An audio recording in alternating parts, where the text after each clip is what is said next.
यानी अमा घणा सुठा आहे। मूंखे अजब न ॻाल्हि इहो आहे त तोखे ज़रे बराबर बि हुनजो ख़्यालु न थियो त मता तुंहिंजे न वञण जे करे पोइ हू नुक़सानु करे। मुमकिन आहे त हाणे हू हिन दुनिया में ई न हुजे, छो त हू ईअं बि करे सघे। न वो जिंदा हूंदो, पर कहिड़ी ख़बर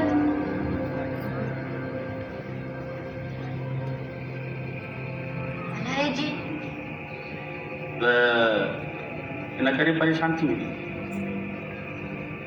मूंखे सिर्फ़ इहो ख़्यालु ईंदो हो त कहिड़ो ख़्यालु ईंदो? हुन को सुठो तरीक़ो इख्तियार कोन कयो। ॿियो त हू मुंहिंजो माइट बि त हो। इन खां अलावा असीं टई नंढपण जा साथी बि त हुयासीं, क्लास फेलो गॾु पढ़ंदा हुआसीं, गॾु खेॾंदा हुआसीं, नंढियूं नंढियूं शरारतूं कंदा हुआसीं। पर जज़्बाती थी वेंदो हो न, मूंखे उन खां नफ़रत थियण लॻंदी हुई। ऐं हाणे त मूंखे उनजे नाले खां बि नफ़रत आहे। भला अहिड़ो बेवकूफ़ माण्हू नफ़रत जे न त ॿियो छा जे क़ाबिल हूंदो? बुछड़ाइप जे बि का इंतिहा हूंदी आहे, पर हू त उन खां बि अॻिते निकिरी वियो। सही, बिल्कुलु सही। बस मूं हाणे सोचे छॾियो, मां हाणे कॾहिं उनजे घर बि कोन वेंदी।